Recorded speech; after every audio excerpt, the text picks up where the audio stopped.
Bueno, Koldobika, gaurkoan Alkizara etorri gara, eta esan digutenez, moda tailer bat duzu hemen, konta iguzu pixka bat nola izango da gauza? Bueno, moda tailerra bi pusketetan da, bi tailerrak izan die. Lehenengo tailerra zan lepoko gakoak egiteko, txanoak, poltsak, olako komplementoa ditzen da, ezta? Eta bigarren tailerra izango da pixkat erropak egiteko. Erropak, umek egindako erropa.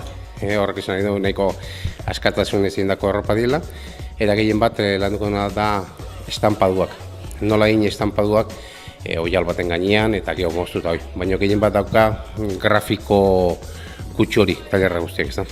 Eta azkenean desfile bat noski. Lehengoan aurreko tailerra egindako gauzan artean, da gaur egun egindako gauzan artean izan. Eta orain krisian gaudela eta esaten dute, honek balio aldu diru pixka bat ahorratzeko edo gazteko garaian. Hombre, ez dakit, horretako ez dakit, baina jendeak ondo oso ondo pasatzen duela bai. Eta askotan helduak umeak behar baino hobeto pasatzen dutela, ezta? Honen helburua ere ez da erropa bat ondo itxaustarako daude modistoak eta patroi egileak eta bar. Hau da gehien bat artea lantzeko eta edo bide hori lantzeko eta orduan hortikan zenbait gauza kreatibo eta egiteko botatzen diet ere normalian proiektzio bat. Eta proiektzio hortan azaltzen die zenbait adibide modarekin zer ikusi dutenak. Normali izatea ez moda, normalean ikusten dugu txintxo jantzita, zik nahiko extravagantzia punto batekin edo moda gaur egungo zenbait moda konkretu batzuk, ez da, pixka bat burua iriki dezaten, jakin dezaten moda ez da bakarrik, ez dela bakarrik normalean dendetan ikusten ditugun arropazeak izan. Beste asko zer ikuspegi zabalago batekin ikusi dezaten, ez da nola batxe, askatzeko hori da tailerra hauen funtsa hori da, ez ateratzea erropa bat ondo egina, hori da liku hau. Eta gaurkoan egiten duen eguraldiarekin zer hobeto etxean egon beharren ona berta animatzea, ez? Bai, jakin da etxean buila asko aterako dutela eta tailerra hauek erabat doainik dila, nik uste hemen hobeto.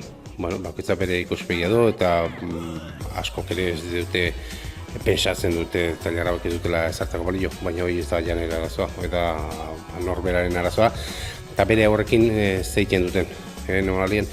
Tailerra hauek sortu banitun eta hasi banintz tailerra hauek zabaltzen izan zen pixka bat eskoletan egiten dien eskulanak izeneko tailerra hauek oso flojo dilako. Orduan, balibide gutxi dituzte, espresatzeko garaian, erakusteko garaian, eta orduan horregaitik hasi nintzen tailerra hauek sortzen pixka bat erakusteko arte edo kreatibitate mundu hori asko zer zabalagoa zela. Eta materialei begira, zen material erabiliko dituzu gaur? Bueno, normalian erabiltzen ditugun materialak etxean izaten diren zenbait materiala, ez ditugu joten apropos materiala konkretu bat. Kasu honetan adibidez arropak egiteko mainderi zarrak ibiltzen ditugu, kolore batekoak, eta gero estampaduak egingo ditugu.